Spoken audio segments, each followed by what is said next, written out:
All right. Hey, everybody. Once again, this is Rob and Jordan of Archangel Inc., and we are here live. Jordan, how are you tonight? Good. How's it going, Rob? Good to see Oh, you it's again. it's great. Likewise, good to see you too. So this title of this recording is self-publishing a book for free, and so I wanted to kind of give some thoughts on that because obviously we're a paid service, but we also have structured ourselves in a way that hopefully makes it possible for people who are interested in self-publishing to do that, even if they're not in a position to work with us. Because hey, it's good. It's good to help people. It's good to pay it forward. And we like the idea of helping people to kind of share their story and figure out how to bring good quality content to the world. So that's Yep. kind of what we try and do. And so there are a bunch of resources, and I'll mention them, and we'll kind of compile them later on in the notes in the description here. But two orders of business. First, I want to mention we did get some comments on the last video, which was great. We're happy Thank to you, hear guys. it. Yeah, absolutely. Thanks for commenting. And one of the comments was, I don't want to call it negative exactly, but there's this perception that the commenter had. And feel free to check out that video and you can read it. I don't want to take their words out of context, but basically, hey, why are you being so negative? Why are you saying that low content or no content books are not worthwhile? We can, I'm still making good money. There's still people out there making good money doing that. And this is kind of something I wanted to mention at the start of the episode yesterday, or last week rather, but didn't have a chance, which was, if this is working for you, that's awesome. Like, Yeah, I have, congrats. sincerely, like, we want people to live independently, to do things that they love doing, and to, have that freedom and flexibility that self-publishing and entrepreneurship offers. And if this is a great path for you, then we're all about it. The main reason that we had maybe a little bit of a countervailing voice and countervailing idea here is, in my estimation, there are people out there who are kind of starting this and thinking, all right, this is it. This is my ticket. Maybe they have really lofty goals, or they've been led to believe that things are going to be really positive and fruitful and profitable. And unfortunately, it doesn't necessarily pan out that way.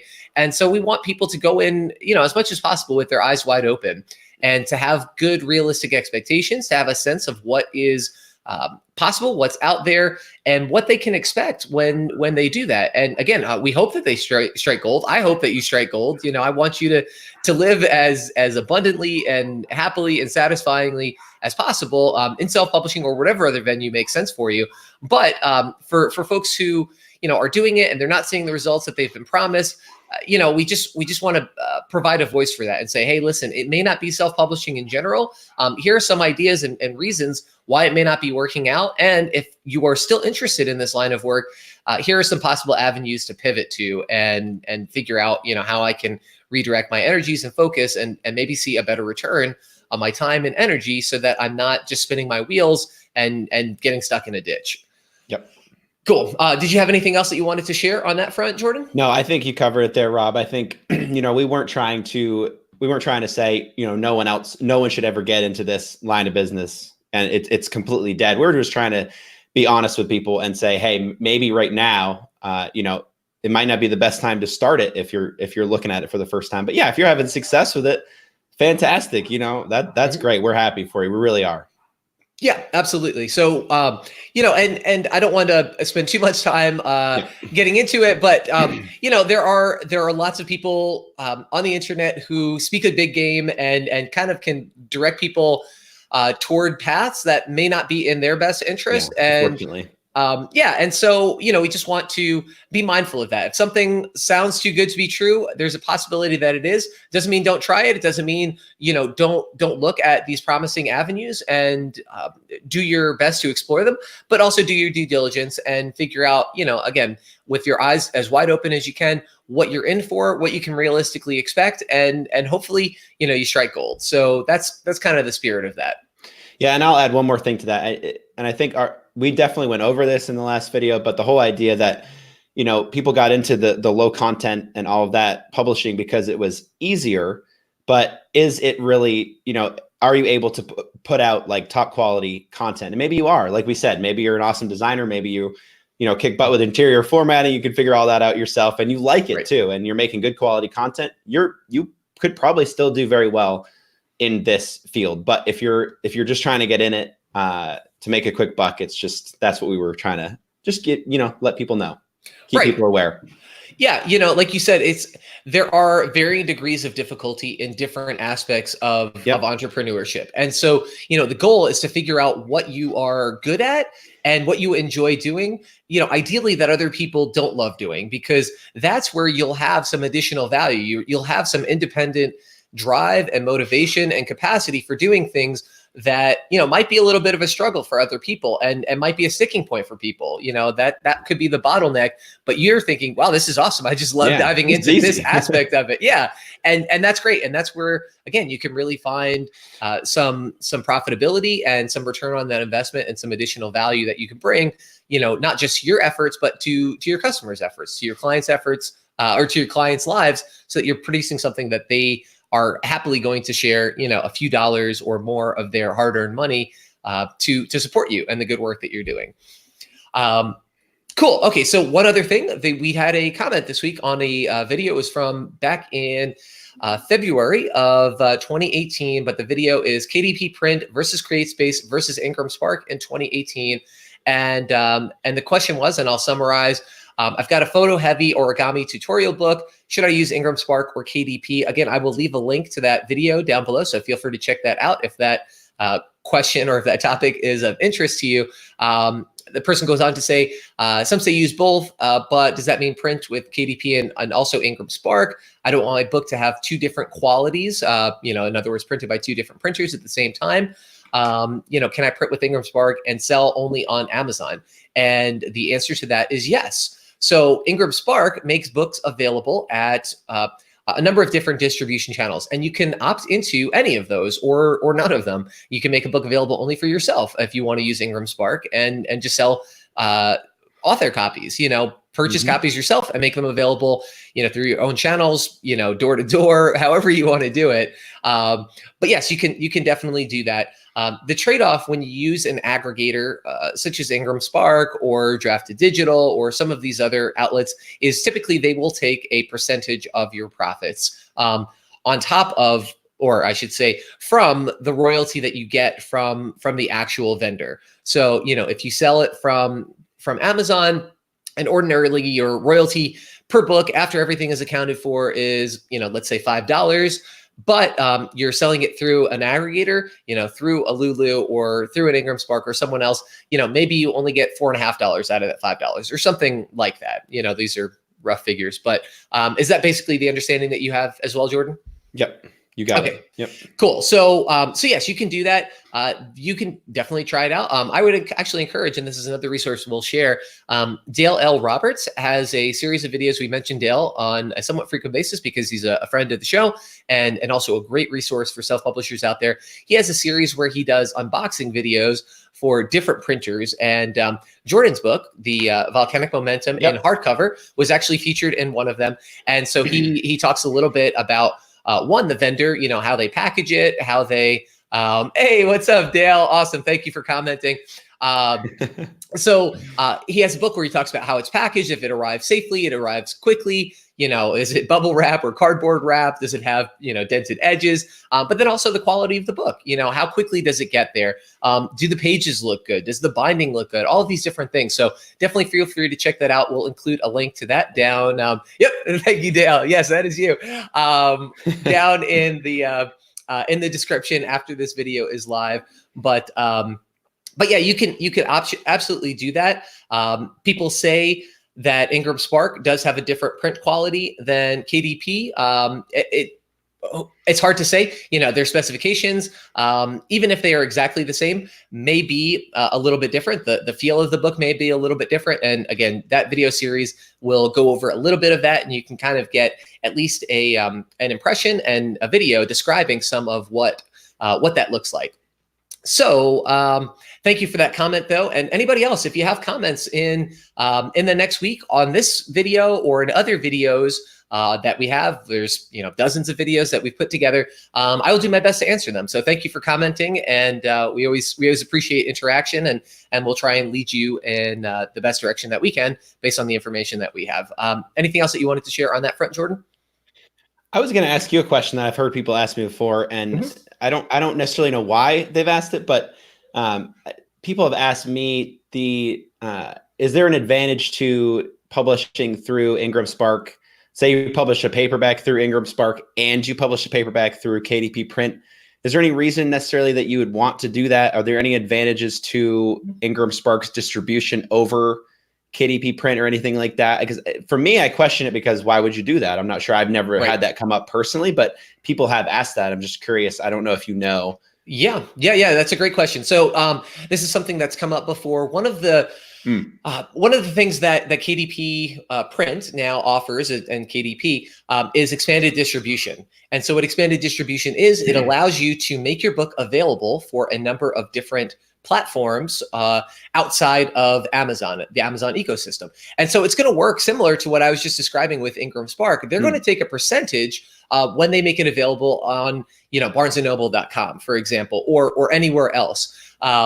So your royalty, if you sell on KDP directly, might be that same $5, but if you sell it through expanded distribution, there's going to be an additional percentage taken on top of that. Yep. So you might only get, $3 or $2.50 or something.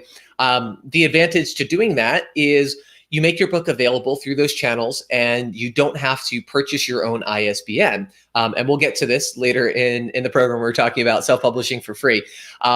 If you are publishing on Ingram Spark, one of the reasons that one of the considerations that you have when deciding to do that is there's an initiation fee, and then you also have to provide your own ISBN. And so if you don't want to do that, if you're, just testing out proof of concept and you're not sure how this book is going to do, you want to really minimize the outlay to see how it performs, to see how your audience responds, and then maybe decide, okay, I'll level up and I'll try some different things later. Then you may publish on KDP Print and allow them to do the expanded distribution. Now, onto the question, why would you want Ingram Spark to publish and distribute your book alongside of KDP Print? Well, you can make it available through KDP Print directly, and that's going to allow you to get that higher royalty rate from Amazon directly. But you also get that distribution network that Ingram Spark offers. Now, Ingram Spark is supposed to be, and other folks can confirm it. I'd have to look at their distribution channels, but I've been told that it is better for international distribution. That for folks who are overseas in particular, distribution via Amazon only is a little bit limited. There's Amazon UK and Amazon Europe, but making print books available in other countries, whether within the European Union or elsewhere, Asia, Africa, wherever else, it may be a better option to go with Ingram Spark. Now, if you're thinking about making your print book available in, again, let's say, parts of Africa or Asia or South America, and KDP just really doesn't have a great set of options, but you want to get that maximum royalty, you might go ahead and publish on KDP, but then also simultaneously publish on Ingram Spark and make it available through those other marketplaces to really just maximize the amount of reach that you have, while at the same time keeping the highest royalty rates as possible with KDP, assuming that is a primary distribution channel for you, and you don't mind doing the setup and all of that for KDP. Cool. Good to know. I did not know that. So I'm learning stuff tonight too. So cool. Good stuff. Right on. Okay, cool. So let's talk about the topic of the evening, and that is how to self-publish a book for free. So, Jordan, you're an author. You've been through this process a number of times. You've had various components with Archangel Inc. helping you, and with other folks that you work with assisting. But I'm thinking just big picture, we can talk about some of the elements that you'll need to get done in order to have a book that is ready to self-publish. So, off the top of my head, I can think, you'll want to edit it and complete the content. You'll want to format it, and you'll want to have a cover for it, and then you'll want to distribute it. So those are kind of the big things. So and have some sort of marketing plan as well. But that's exactly. We're talking about publishing for free, so we don't have to jump into the marketing. Right. But that is a whole nother free ball game too. For right. So but yeah. And we can talk about that too, because that is important. As we've joked about before, the first 90% of publishing is writing your book, and then the second 90% is everything that comes afterward. Yep. But okay, so All right, let me talk. I'd love to hear from your experience. Sure. You know, how you've approached that, how you've thought about doing that, and what you would do if you were trying to do it for free. So it's a great question. I think I know people look this up, and it's something people search for on Google and YouTube and stuff. They want to know how to do it for 100% free, and I get that, because you want to go into self-publishing, like we said before, with as minimum and like an outlay as you can. You don't want to lose a lot of money doing this. That being said, it's very difficult to go in, being straight honest, like for an author. If I was to do it in the beginning, it would have been very difficult. And I would say it would be difficult now to do it for free. And by my own choice, I wouldn't want to do it for free, because I'm not going to do my own book cover for free. I'm not going to trust myself to do my own editing. I'm not going to have just, I have family members that graciously go through my book and proof it for me, but they're not doing the editing. They're not trained in that. They're not experts. That all being said, that caveat out of the way, you could potentially learn how to do all the pieces yourself. We're all for people who want to DIY. I mean, I DIY as much of the self-publishing stuff as I can. And we tell authors that are going to be in this for a while, hey, if you really want to be an author and want this to be your career, you're going to be better off if you can figure out some of this stuff on your own. Maybe you're not going to be an expert in book cover design or formatting. Those are two things that I'm not going to get into, because I don't want to. I don't have an interest in design necessarily. I don't like it. I'm not good at it. And the interior formatting is something I honestly could probably figure out, but it would take me a lot of time to go in and do that. So that, again, that all being said, it is possible to go in and figure out your own editing. I think I would suggest, if you were going to do it, to, it's just hard to, if you're thinking about editing your book for free, because your book is not going to be as good as it could be if you're doing it on your own. That's where getting help and getting other people. Now, maybe you have an editor friend that, hey, I just looking for some projects to get started. I'm really interested in this. This is a hobby for me. Maybe there's someone out there that would do that for you. And that's great. I've heard of other authors doing things for other authors. Like, say there was someone else that was doing what I do, and they liked the cover design and the formatting, but maybe they didn't like doing sales copy. They didn't like some of the marketing aspects. Well, sure, you could trade services with them. I could potentially do my next book for free if I was willing to trade services. I think there's a lot of outside the box ways of doing it, but I think the biggest thing to consider is, are you willing to put a subpar product out there? What are you willing to trade off in order to make it free? Yep. And I think, and I'm sure you can talk to that a little bit too, that's just the biggest question in my mind. Why are you searching for how to do the self-publishing thing free? Sure, you want to make a good return on it, but you also have to realize, like, it's not necessarily an easy process. It gets complicated with different formatting and all the different things you have to put in, even just thinking like keywords and categories. As a first-time author, I was overwhelmed. I was like, I don't know what this is, but all of those pieces are super important. So I'll stop talking here and let you answer a little bit. Yeah, no, that's great. Those are great insights. And okay, so I think the main reason that people might be interested in doing it for free is, like we mentioned before, this sort of proof of concept. You're like, okay, I want to write. I have no idea if the world is interested in what I have to say. I have no idea if there's going to be people who are curious about me, who want to know, kind of my take on things, or who have this interest in this story that I'm crafting. Maybe you're a fiction writer, you're a great storyteller, or you have the aspirations to be a great storyteller. So the first thing I would say is have a blog, have some other outlet. If people are going to be willing to pay for what you have to say, then they're probably first going to need to be willing to listen to you or read you for free. So, if you just have this burning desire to write and you have something that you need to share, consider starting a blog, consider having some sort of, YouTube channel or something, because the barrier of entry can be a little bit lower, and it can be really, really interesting. Or excuse me, Dale, I will get to you in just one second. Thank you for commenting. I love it. This is awesome. Is he commenting on Facebook? I'm gonna go check that out. Yeah, absolutely. So, so the barrier of entry may be a little bit lower. So you want to kind of figure out, okay, is there an audience there? And if there's an audience, is it worth my time? Is it worth my energy? One writer I've heard say, look, if you're thinking about writing a book, don't.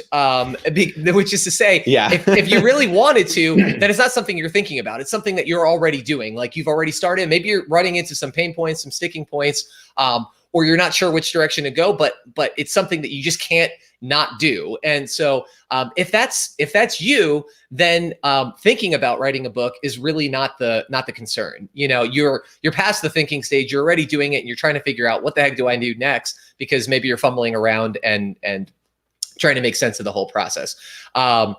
So anyway, but maybe you do have something else, and you are started, and you've crossed that barrier. You've determined, yes, it's something that I definitely want to do. I'm willing to do this. I'm trying to figure all this out, and I want to write a book. Why do I want to do it for free? Well, maybe I just don't have a ton of resources to put into it, and again, I want, like you said, to maximize that return on your investment. Yep. You know, maybe you can say, all right, maybe I'll use the 80-20 rule. I'll get 80% of the way there on my own, and that 20%, you know, that I can use to, I would be able to accrue from getting some outside help. You know, I'll get most of the results anyway, and maybe that's true, but it could also be the other way, and that is 80% of the people are already doing just that 80% of the rule. And so if you actually wanted to see those results, then you really need to go that extra 20%, because, you know, that may not be the case for everyone. So, okay, let's pause on that and answer a couple of questions. Dale,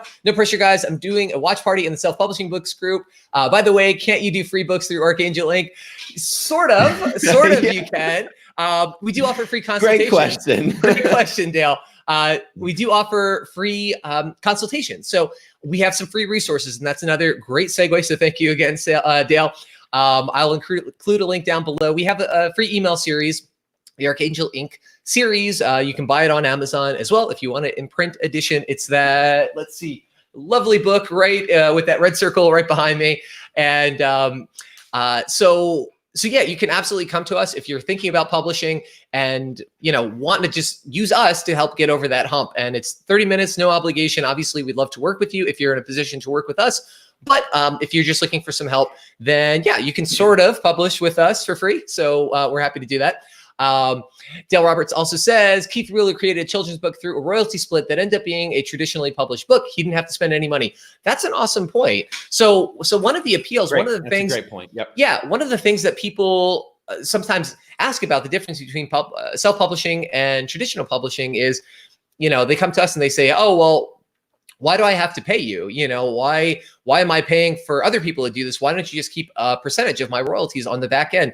And there's some publishers out there who will do that. And, yep, you know, it's a matter, one, of figuring out if you have a market for it, if you can find a publisher that is confident in your book, that you have something that they're really looking forward to publishing and think that they can see a return on. And in that case, then yeah, typically you don't have any upfront payment, and you just receive royalties in partnership with this other provider. Sometimes even depending on the author and the project, you actually will get paid a percentage upfront, or not a percentage upfront, but in advance at the start of the book. And so that could be a way to publish for free without having, obviously, to do any of that financial outlay on your own. Now, how do you self-publish for free? We'll continue on with that topic in just a second. But yeah, that's a great point, and thank you for mentioning it, Dale. And congrats to Keith. I didn't know that, so good job, Keith. Yeah, that's awesome. Way to go, Keith. That's really cool. And Keith also has a YouTube channel, which again we will include a link to in the description afterward. Yep. Jordan, I am making sure you have your work cut out for you. Thank you for helping on the post hoc description no worries. Boxes. I'm every time you say we're going to mention that resource, I'm writing it down, so we should be good. If we forgot anything, sorry, let us know. We'll put it in there, but I'm trying to write it down as we go. We definitely will. So yeah, the trade-off though is you have this royalty share arrangement, and you don't get to you may not necessarily have discretion on pricing. You don't necessarily have full rights to the book. So let's say you create a really great story, you have shared rights with another party, and now you want to option it out. You know, Hollywood comes and says, you know, Miramax says, hey Rob, hey Jordan, this is the next hit. We want to turn this into a screenplay. We want to, you know, put this on screen. Book launch Gladiator, Rob. That's why I wrote that book. It's a movie. Book launch, exactly. You know, Russell Crowe, Gladiator Part 2, book launches this time. Yeah, that's wild. And so it's a wild ride. It's a wild ride. And so So, there may be legalities to navigate there. Now, you may want to get legal counsel as well if you're thinking about entering into that sort of arrangement. But there are complications. There's an added layer of complexity when you partner with another provider, when you have a traditionally published book or some sort of royalty share arrangement from some other entity.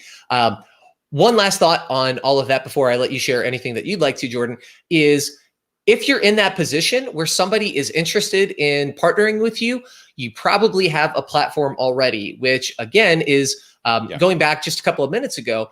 You have a blog, you have a YouTube channel, you have a podcast, you have something that causes you to have some sort of followership, which gives that proof of concept already to a publishing house or another outfit that's looking to partner with you in the creation of your book, so that you have no upfront outlay. But again, you want to have that platform already. That's going to be the biggest determinant for traditional publishing.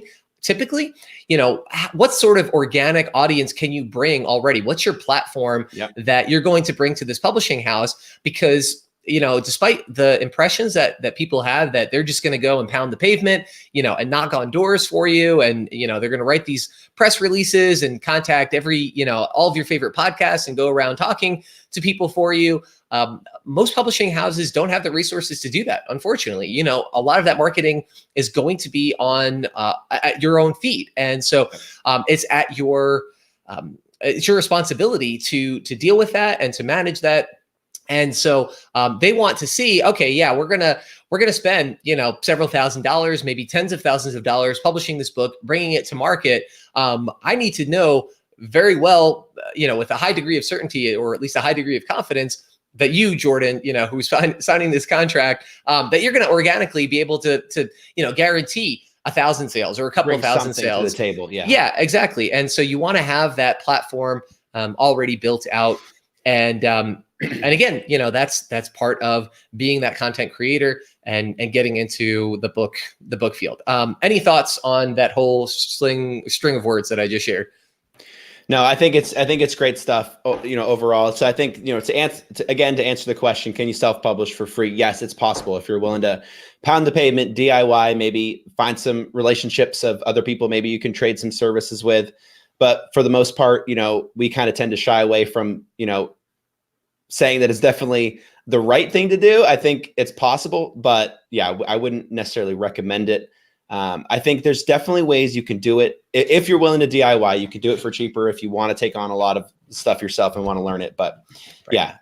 Go ahead. I didn't mean to interrupt. But yes, that's another thing that self-publishing series discusses. There's a big picture kind of overview of what's going on in the publishing industry, the landscape, kind of what you can expect. And then just some terms to know, so that if you decide, obviously, to talk to us, whether because you're interested in working with us, or, hey, I'm doing this myself, I just want to, kind of get over some sticking points and ask some good leverage questions, then, this is going to give you a good basis to start from. In that book, we also include, though, a handful of free resources, which one of them I will mention is our template for formatting. We also have a blog post that we did. So we put this together some months ago to talk about formatting. The short of it is formatting is important because you want the book to look really good. We actually got an email from a client of ours just recently. Jordan, I don't know if I shared this with you, but Christy and I got this email, and I won't expose the other party, but they said basically, hey, I reached out to this other person and asked if they'd be willing to write a foreword for me. They declined, said that it might be a conflict of interest because they are producing a book that's sort of in the same genre coming up.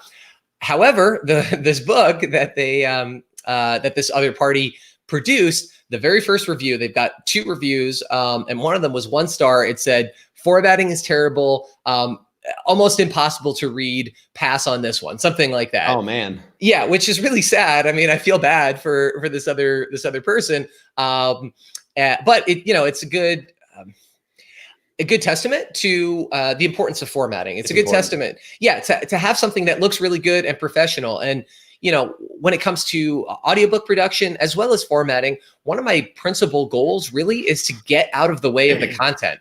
Hopefully the content will stand on its own, and anything that's going to distract and take you out of it is something that we want to minimize and avoid. There's a lot you can get dinged on at like as a new author, Right.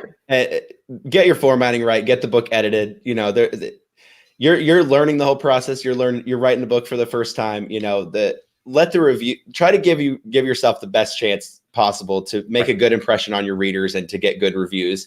You don't want to get a review because someone couldn't read the book because of formatting.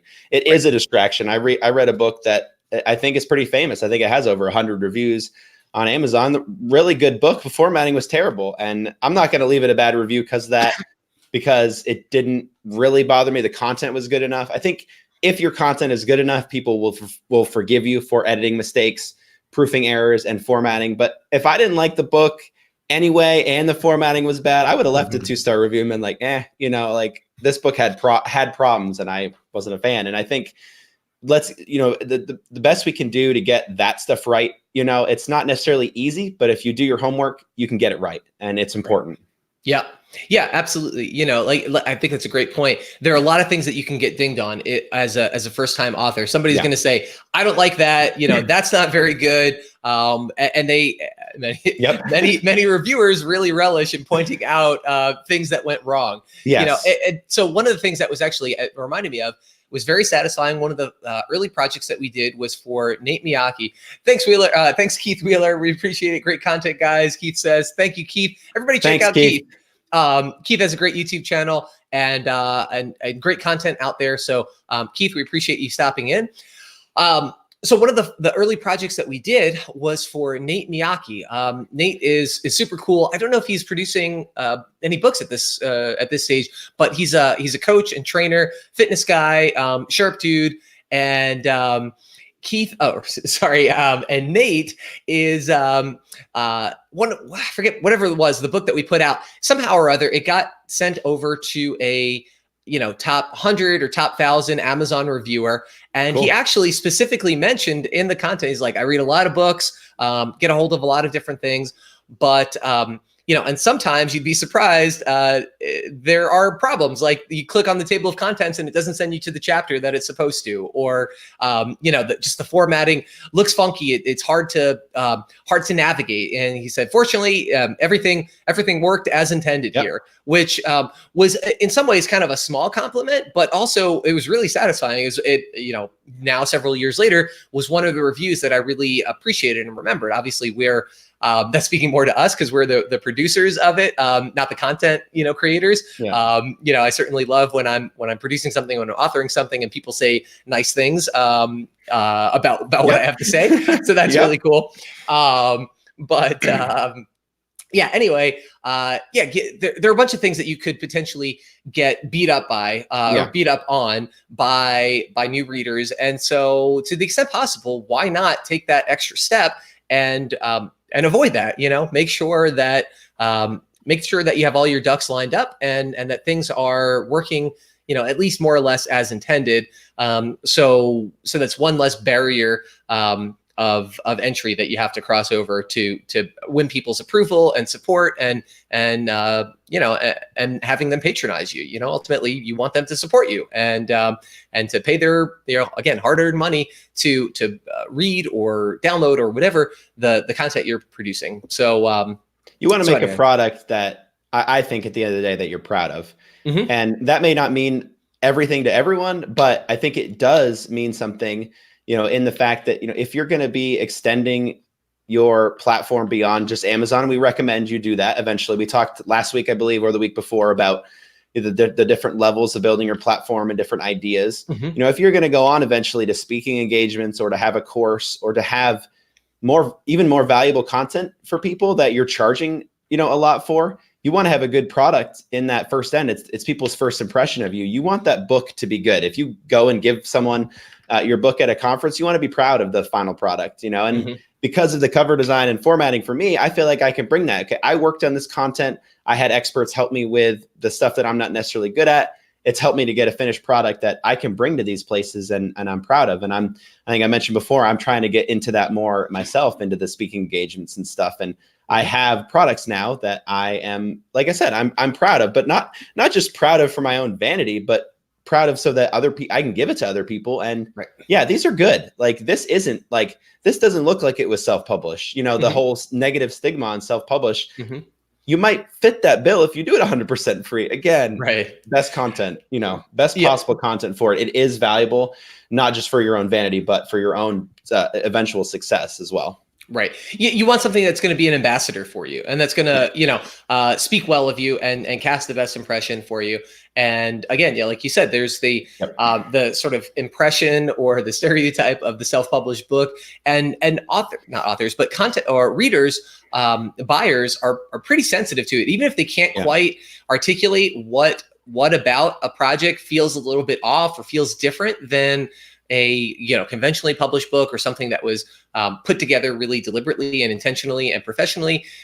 They'll notice, you know. It might be, you know, whether, you know, one of the issues that we had early on, and I mentioned this in the formatting article, we didn't justify our text for, I know, several books. And, you know, and so, you know, there were words that would end, you know, 3 spaces from the end of the line, and then others that would end 6 spaces, and then, you know, a word and a half from the end of the line. It looked a little bit funky. And, you know, at the time we were doing things in iterations. We were getting, you know, better and better and working on these different things.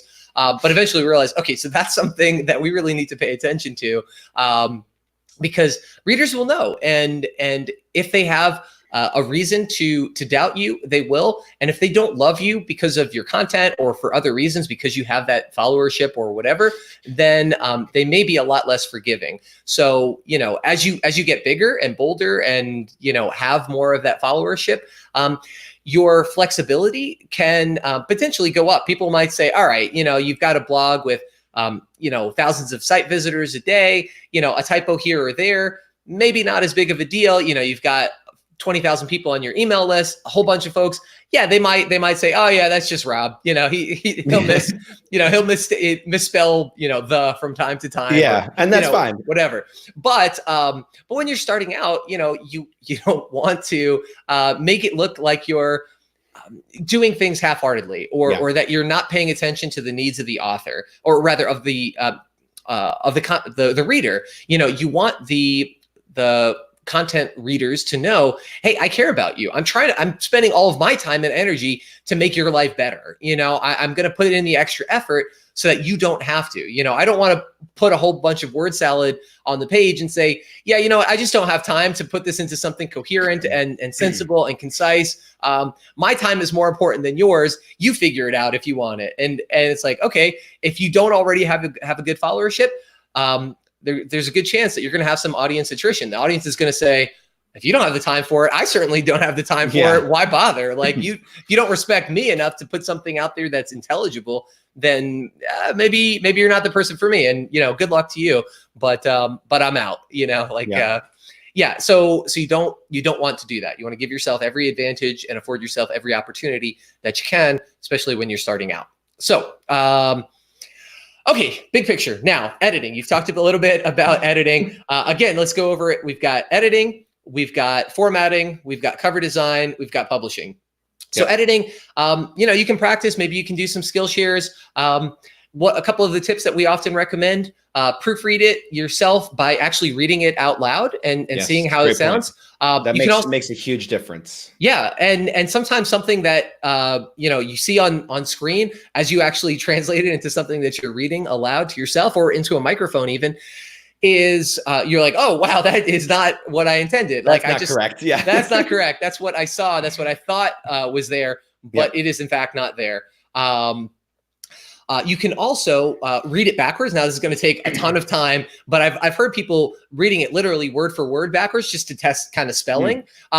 Or you can just do one sentence at a time backwards. So read one sentence, you know, then read the next sentence, then, and so forth, all the way through your book. Now, you're not necessarily going to get a good sense of flow and how things go in sequence, but, you know, you can do at least content errors, and hopefully you can notice a lot in that way. So those are a couple of recommendations. Got another question from Rick Iden. Do you suggest build your following before you publish, or go for it no matter what? Publish as soon as you can. That is a good question. So Rick, feel free to check out the replay of this when you can. It's helpful to have a platform. Publishing it as soon as you can be really good, but you have to think about why you're doing it. You have to think about, what's your goal? Do I need to just get this out there because it's just kind of, burning a hole, inside of me, and I just need to produce this content? If so, maybe have a blog. Yeah, oftentimes books are consolidations of blog posts and previously published content that you put together. Maybe you sequence it in a more coherent way. You add some transitions, you add some additional content. If you need to just get it out right away, then maybe that's why you should publish it. And maybe you publish it in that format. It also allows you to kind of crowdsource things. If there's an audience for what you're talking about, you might get some points of clarification. People say, well, hey, have you thought about this? And maybe that will help add some complexity and nuance to your thinking, so that when you do ultimately publish it and commit it to the printed page, that it's as textured and as sophisticated a point as you want it to. So yeah, have a blog. And again, this is what I've heard time and again from content creators. Many of them have blogs that they produce post after post for weeks, months, even years before there's any meaningful traffic. And that's just going to be, kind of par for the course. As one writer said, if you're thinking about writing a book, don't, which is to say, don't think about it. Either you're a writer because you just have it in you and you need to do it to kind of function and create, or maybe you're doing it for business purposes, and then that's kind of a different strategy. But if you're just thinking about it, you're just kind of spinning your wheels, then maybe it's not the best path for you. If that's not the case, if you are actually a writer, you definitely have that in you. Any medium that you can publish on, whether it's your own blog or medium.com, or again, if you like talking, podcasting, YouTubing, that kind of thing, just get it out there so you can produce it and then kind of work through your thoughts. And maybe after you work through it, you realize, okay, I definitely have something that's worth publishing into a book. Or maybe not. Maybe it's going to be something that's going to be more interactive, more of that podcasting, YouTube thing, more of that blog thing, whatever it is. But yeah, think about why you're doing what you're doing, and go from there. Thanks to Self-Publishing with Dale. I'm building the platforms, but have a bit of stage fright. Rick, that is a totally normal, and kudos and congrats to you for building those platforms. Keep at it. Yeah, for sure. And just know that if you have something inside of you that you need to share with the world, keep at it, make things as good as possible, but also, give yourself permission when you're first starting out to just build that content library, kind of, in a way, turn off that editor portion of your brain for now, of your creative process, and just jump into the creator portion. You can always go back later. You can tighten things, you can refine things, you can make it better. But producing content is really important early on, and you start to realize things that you don't even know that are going to be important when you are. Oh, sorry. Go ahead. I was going to jump, and just to jump to the other end of that, just getting a book out there. And even if you don't necessarily, we do recommend having some sort of platform, but getting a book out there can be a huge win, especially if it's something you're really interested in, you really enjoy. For me, getting my first book out there was like, hey, I self-published this thing, but I did a good job. Like, people liked it, people gave me good feedback, and I have a book out there, and I have a book in my hands, and that's a huge win. Sometimes it can be rough posting on a blog over and over again, and seeing crickets as far as traffic goes. And man, like, that could be tough sometimes to keep doing that. There's always a good balance there. You don't want to just publish a book with nothing and then have that be it, but then you don't want to just publish, to no one either. So there's potential balance there, but it can be exciting to have a book in your hands. Yeah, it can. It definitely is. Right. It's motivating. It's inspiring. It's kind of neat. It's like, oh, there's my name as the author on here, and this is mine. This is a physical creation. This is a product of the work and time and energy that I put into it, and that's cool. And you'll know yourself, or over time you'll start to know yourself. You'll know what's important to you, and what effect that's going to have, for some folks, kind of delaying that maybe the key to their creativity. Other people having it in hand may be the key to their creativity and their continued momentum. And just experiment around. And again, this is, one of the things that we're talking about here. How do you produce something with, minimal investment? How can you figure out, what that proof of concept is, and kind of grow from there. And Rick says, thanks, Jordan. You are right. Great point. So thanks, Jordan. Great points. Appreciate. Thanks, Rick. Appreciate it. So, okay, back to the topic. I think we're on formatting. Yeah. Okay. We're okay. Yeah, we're finishing up editing. So, yeah. Proofing it yourself and getting it out there, maybe doing some sort of skill share, to the extent possible, you want to produce something or put something out there, finalize something that's going to be good quality. That's not going to turn off your potential audience. It's going to speak to them in some sort of meaningful way.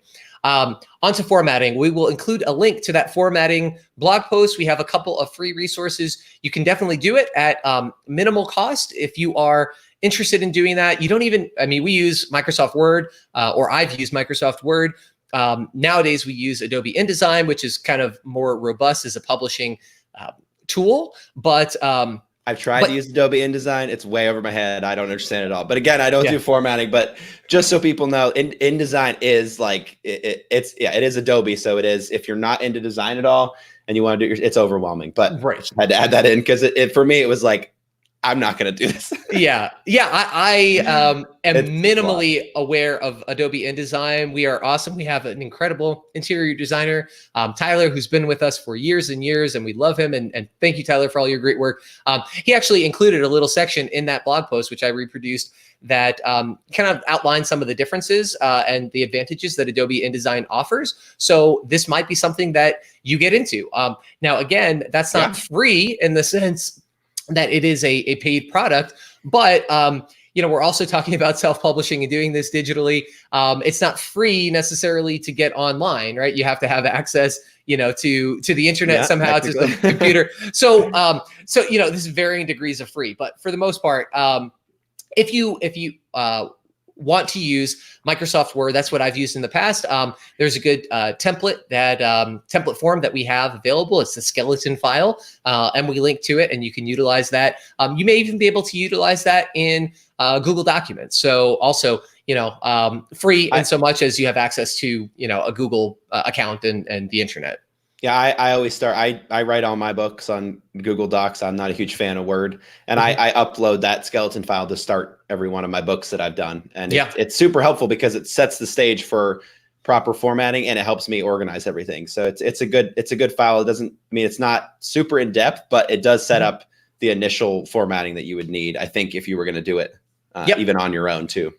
Yeah, it can. It was designed to be just that, like a good framework to start from, and it can be very helpful for people who are trying to storyboard their book, or maybe not storyboard, but just kind of flesh out their book. And okay, I've got these chapters and these different sections, and here are some things to remember to include. Make sure to include a call for review. Make sure if you have any dedications or acknowledgments or legal notices or disclaimers. If you have an exercise book and you want to make sure that people aren't doing anything unsafe, you want to include things like that. Yep. So I'm glad that's helpful, and that's super cool to hear. Rick, I'm having a good time doing formatting and book covers myself. I have no money, so I do it myself. Use Photoshop and Word. If any of your followers need free help, let me know. So awesome. Feel free to reach out to Rick. Thanks, Rick, for being available to offer assistance to other folks who may be interested in that. Okay, so you can also do print formatting, and there used to be CreateSpace templates. Now there are KDP print templates, and they're not bad. They're certainly better than some of the things that I did early on that I created myself, my own templates, which included things like unjustified lines. Sorry about that, very early buyers. But yeah, so you can use that to produce a print edition at no cost. So formatting for free. Publishing. We mentioned earlier at the start of this, KDP or Amazon, KDP Print and KDP Digital are, they offer you a chance to produce these titles at no upfront cost. So, the trade-off is they keep a percentage of the royalties, but for a print edition, they will cover the cost of your ISBN. What is an ISBN? It is an International Standard Book Identification Number, I believe. Sounds right to me. I actually don't know. Yeah. Dale Roberts, Unjustified. What were you thinking? Yeah, I know, Dale. Great. I hear you, man. It was like 6 years ago, right? Though. It was a long time ago.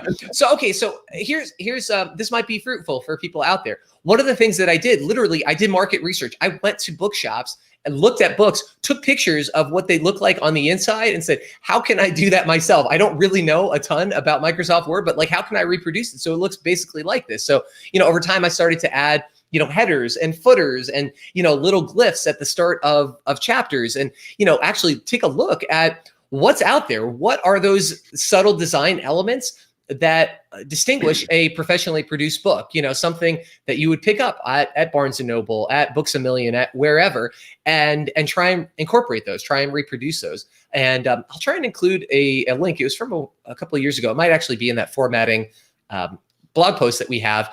But, it's a set of things that you may not know to pay attention to that will kind of subtly cue off readers that this book is self-published or is, shoddily published anyway. Because again, there are heuristics that readers know that they may not be able to explain if you had to ask them to put it into words, but they'll see it and they'll know it. And you don't want to tip those alarm bells, especially if you don't have a loyal fan base already that's willing to overlook those early missteps. So yeah, if you're doing this yourself, you could also check that out. You can use those templates, but also if you're looking to level up, be a little bit more creative. Okay, maybe you're writing a fantasy novel, or maybe you're writing a cookbook, or maybe you're writing a fitness book or something. What are people doing? What are your competitors out there actually producing? And is there anything that you would be able to reproduce so that you can make your book look like it belongs and is a peer among those, those other books out there that are already doing well and that people are already interested in and purchasing? Yep. Cool. Okay. So ISBN, it's offered for free by Amazon. The trade-off is you can only it's going to say KDP or Amazon Digital Services or something as the publisher. So if you wanted to say Jordan Ring, Publishing Inc., you're out of luck. It's not going to show up. If you wanted to say Archangel Inc., sorry, you're not going to be able to use your free Amazon ISBN if you do that. But again, we're talking about doing it for free. That's the way to go. If you wanted to purchase your own, you would go to Bowker. You can purchase them individually or in lots, I believe, of 10 or 50 or maybe it's 10 and 100 and then 1,000 and so forth. They become proportionally less expensive if you buy them in bulk. If you buy one, I believe it's $125 last I checked. If you buy 5, I think it's a few $100s. I think we bought 100 for $500 or $600. So if you're just publishing one book, maybe you don't want to buy 100 of those, but who knows? Maybe you do, and that's fine. But the reason you would do that is, one, it would allow you to publish on other platforms if you ever decided to expand your offerings later, like on Ingram Spark, where you have to provide your own ISBN, or if you want to just go down to your local printer, you've got a printer in the neighborhood and they do 5x8 books, 6x9 books, whatever. And you say, okay, I want this book. I want to make this available, have it all legit. Here's my ISBN number. And it's yours. You don't have to worry about them saying, hey, we can't print this. This technically belongs to Amazon, like the free ISBNs that Amazon offers. It also allows you to brand yourself. So we have, if you look up Archangel Inc. on Amazon, you'll see a number of titles that we publish. And so that's part of the marketing that we do. People, I can say to somebody who's interested in working with us, hey, feel free, go check us out, see some of the stuff we've done. If you'd like to purchase it or even just browse it online, you can kind of get a sense of what our books look like and see the quality of the reviews and so forth. So it's nice for that. And it allows you to establish some continuity going forward. But again, if we're doing this for free, then, get it for free from Amazon. at no cost. Rick asks, what is the real advantage to owning your own imprint? Can you embed retail price in your UPC? Yes, you can. And some retailers require you actually to embed a retail price. You can always change that retail price later or offer discounts. But in many cases, it'll be in that barcode. It'll say, US $24.95. CAN for Canada $29.95 or something. And so it allows you to have that. You're answering already. Cool, sweet. So yes, it allows you to have that designated on the title directly. And for all those reasons that we talked about, continuity, flexibility in printing and distribution and so forth, that might be a reason to purchase your own ISBN and establish your own imprint for your publication.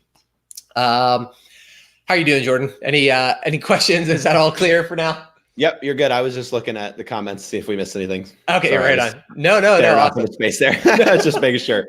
No, I appreciate it. I'm glad we've got two sets of eyes on the. Yeah, I figured one of us could do it while the other one was talking, but then I stopped listening to you. Sorry. Right. Yeah. No worries.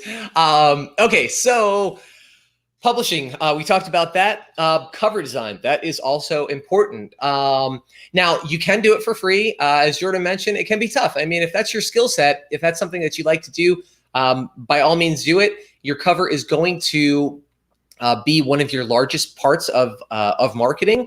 It's going to be something that your audience finds and judges you on. Don't judge a book by its cover, unfortunately. For us who are trying to get into it at no cost, is not true. People definitely judge a book by its cover. You want to have your cover look like it belongs among its peers, in the genre that you are producing it to. You want your audience to immediately identify it. You want your cover to almost speak in cliches sometimes, and we get this as cover producers ourselves. People like, oh, I don't want it to look like any other cover in my genre. That's got to be totally unique and distinctive, and it's got to be its own thing.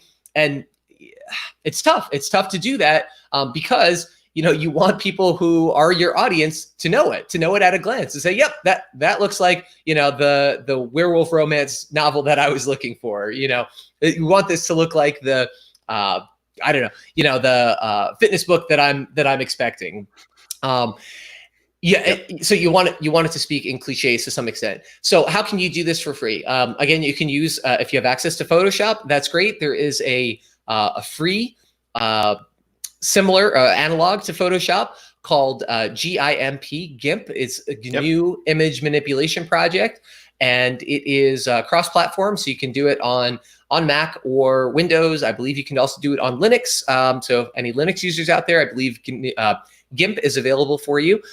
There are also some that are online. There's one, I'll have to research it, but Canva is a fantastic one that a lot of people use. We use it for a lot of our images. And if I ever do a blog post on my site, I have Miranda or my wife do a image on Canva. It's a really easy platform to use. We pay for their business, whatever. It's only $13 a month. You can use it for free. I think you just get more images or something for that. I'm not exactly sure what we get with that, but we use Canva a lot. Canva, they have their own book cover templates as well. You can go in and choose book covers, and obviously you don't want to just use those. I've seen books on Amazon before that actually just barely make a slight change to the Canva template, and obviously those are not good. You're not going to get a lot of clicks on that from taking something from Canva's there to give you a base. You got to expand on that. You don't want to just make it exactly like that. But anyway, it's a good resource. Yep, absolutely. And I don't know if they're still doing it, but for a while, KDP was offering some template covers as well. And they still have their own design thing within. I've never used it, but I think it's still there. Not 100% sure on that, but if you're out there and thinking about using that, and that's really your sticking point, then maybe consider doing it. If that is the main thing between you and publishing, then maybe do that. But I don't think you're going to engender a lot of credibility from your target audience when you do that, and it's going to make it, again, that much harder to stand out and to speak to that audience and get them to trust you and believe in you. So yeah, you can use those templates, but you're probably not going to get the best results that you can, and you may be doing yourself a disservice and a disadvantage in doing that. Yep. Dale says, yes, they still have templates. So thank you, Dale, for that. We appreciate that. Rick also has a question, Rob. On most platforms, can you change cover, example, New York Times bestseller list without changing ISBN? Yes, you can change cover. Is that correct? Yeah, generally you cannot change title or author. You can't make any adjustments to the title or author. Is that it? I'm trying to think if there was something else. Yeah, you can't change the title or author. You can't change the trim size either. So you can't have a 6x9 and turn it into 5x8. I knew there was something else. I forgot what it was. Yeah. But you definitely can. So one thing that I've seen actually on that note, and this is a cool little tip. I don't know if it still works, but several years ago it did work. And that was when CreateSpace existed. You would just put your title into the book, and you would not assign a subtitle. And by doing that, you could keep that title the same. You could still put a subtitle on the cover, but it wouldn't be attached to that ISBN. So you can kind of tweak and change that subtitle a little bit later. And you could still list the subtitle on the digital edition because you can change that, without any consequence. It's not going to change your ASIN, Amazon serial identification number or something like that. Sounds right too. Yeah. So you can, so that might be one way to approach it. You can kind of adjust the subtitle after the fact, change the cover after the fact, without impacting the assignation of that ISBN. So, okay. So let's see, what else were we talking about? We want to, assign. Go ahead, Jordan. A lot of the we were talking about publishing next. A lot of the publishing kind of bleeds into the marketing aspect, because when you're going to publish a book, you have to figure out your keywords, categories, and you have to write a book description. You kind of have to do all that. And I view that as probably as the most important marketing piece. Obviously, your cover, you want people to get to your book's page. You want the title to clearly explain what the book is even generally about. And then you want to sell them on the book with the rest of your Amazon, listing. And that's just so important marketing wise. Is the more you can do to get that optimized and get that right, then everything else you do is just going to benefit from that. Any ads you're sending, anything you're sending outside, if you're using Facebook ads or you're pulling people from your blog, you want that page to be as good as possible. I see some people still may stick the book up with just a little block of text with a book description. There's a much better way to do that. We share a lot of resources as far as doing that. You want to give people a good intro to what that book is about, and you want to keep them, on the line so that they're like, oh, I want that answer. I want what he's selling me as far as I want to feel that solution. That's just copywriting in general, but it is super important once you have them there to capture them and to get them to buy. Right. Yeah. I remember, and you can do that free. With some training and some tools. Yep. Exactly. And you can kind of tweak it and figure out and learn over time. I remember years ago, one of my friends was getting into copywriting. This is before I ever got into publishing. And he said, he's like, when I'm doing copywriting, for his boss, for his company, whatever it was, my first goal is to get somebody to read that first sentence. The goal of that first sentence is to get them to read the second sentence, and so on all the way to the end. And by the end, you want them thinking, I want to keep reading, I want to keep going. I want to go further. And, so there are a number of different things that you do. And again, like you said, that's good copywriting. There are resources out there. You can go to the library, buy books on copywriting. That was something else that I did when I was getting into this, just because even if it's not super applicable, reading about newspaper copywriting or at-home mailer copywriting compared to Amazon copywriting, it's good to know the principles involved, For example, address the concerns of your reader. What are the objections that they might have? They're like, yeah, this is just another book about getting a six-pack. Like, what are you going to tell me that's new? And so maybe you say that directly in your description. You might be thinking, this is just another book about getting a six-pack. What good is it going to be to you? Here's what it's going to be. Here's the reason that this book is different. Here's the reason that this is going to offer something of value. It allows you to empathize with your reader. It again addresses that objection and gets them more invested in moving forward. Actually, those were the initial thoughts and the concerns that I had. And it sounds like this person has even thought about it. They know not just what I know, but something else that I don't know. So maybe I want to pay attention to them. And, that's kind of that's another goal of copywriting. So, okay. Oh yeah, we were talking about cover design. So oh yeah. yeah. So Canva is a great resource. That's fully online. So if you have an internet connection, you can work on that. You can go to places to find royalty-free images. If you just Google royalty-free images, some of them are going to be subscription-based, but some of them are totally free. I did just a quick search earlier. There's a site, pexels.com. I'm sure there are others. And, some of these images are pretty cool, pretty sharp looking. There's no guarantee that they're going to have everything that you're looking for your particular genre, for your title, but you can browse around, get some ideas, start brainstorming, and then start building from there. There are tons of tutorials on how to use Canva, how to use GIMP, how to become more proficient in that. If you want to blend different elements, if you don't want to just pull an image off of one of those royalty-free image sites, put in big block letters, the cover of your book and then your name, and then post it up there, that could work, I guess, maybe, but probably not. There are some other things that go into good cover design, and you'll want to practice those and kind of get a handle of it. But if you wanted to do it for free, that is a way to do it. The other thing that I would recommend, and this is something that we ask for from authors who work with us, who pay us to do their cover design, look at what else is in genre. What's performing well. What are the things that it looks like? So, for example, one of the books that we did just this past year was called Optimize Under 35, and it's wellness book for men, young men looking to, get into the best shape of their lives, optimize their hormonal health, optimize their fitness levels, and so forth. And, what looks good in that genre, are good fit dudes, often shirtless. And here, I'll show you the cover. Let's see. Optimize Under 35. So this is, there we go. There you go. Yeah, exactly. So, it's somebody who's obviously an athlete, who looks great, who takes their health seriously, who's in great physical condition. And that's important. Another book that we did. Whoa. Okay. So this is a bunch of books, everybody, in case you're curious what's on my bookshelf. Yeah. There are a bunch of books that we've produced. And this is another one, Testosterone Replacement Therapy Manual.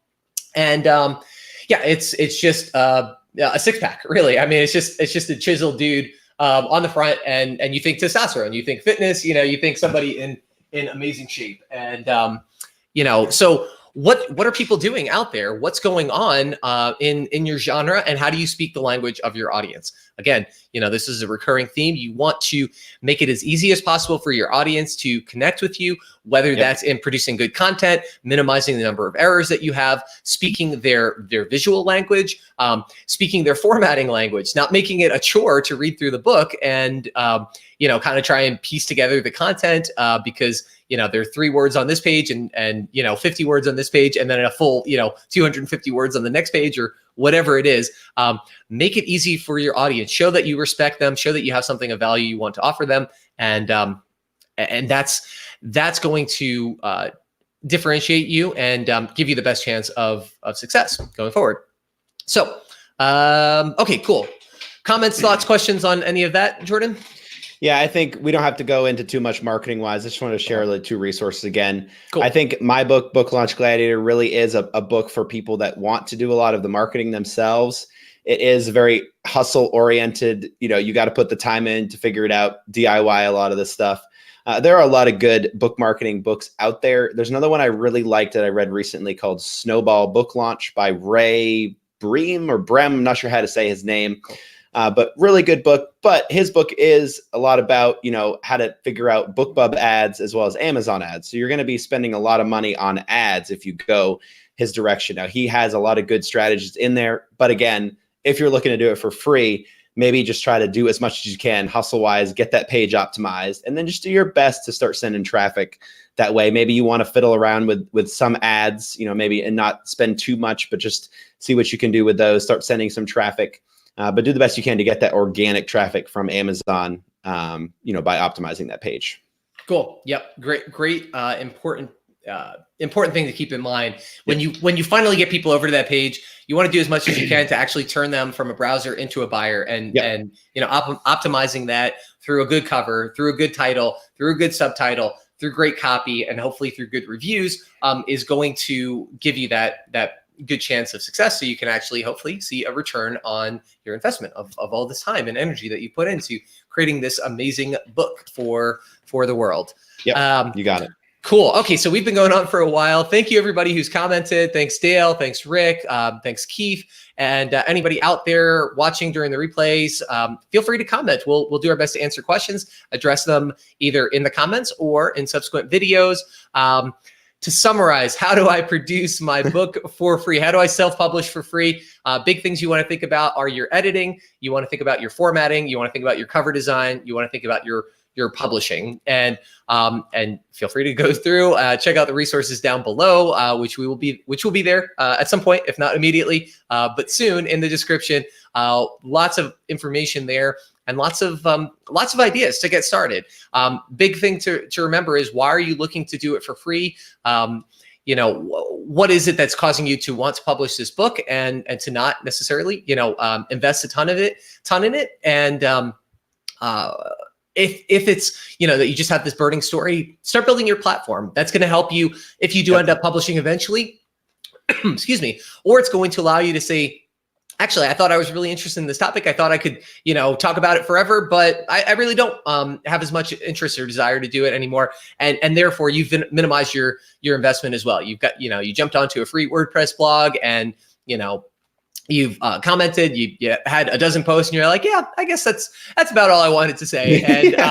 And that's great. It's important to know that too, because part of figuring out what you want to do is figuring out what you don't want to do. And being successful is about trying in many cases, about trying a bunch of different things, and picking from it what you can, and then moving on, and then just kind of continually building that, as an iterative process. Like, I like that part and this part, but not all those other things. And you just kind of do more things in general. And hopefully at the end of it, you have something that's really distinct and unique and impactful, and going to speak to you and capture your imagination, and also capture the imagination of the people that want to hear from you and to learn more about what you're creating. So, good stuff. Cool. Anything else that you wanted to share before we wrap? I'm good. Awesome. Everybody, thank you for watching. Again, we really appreciate the comments, and look forward to seeing you folks next time. Have a great evening, and we will see you in the future. Take care. See you guys.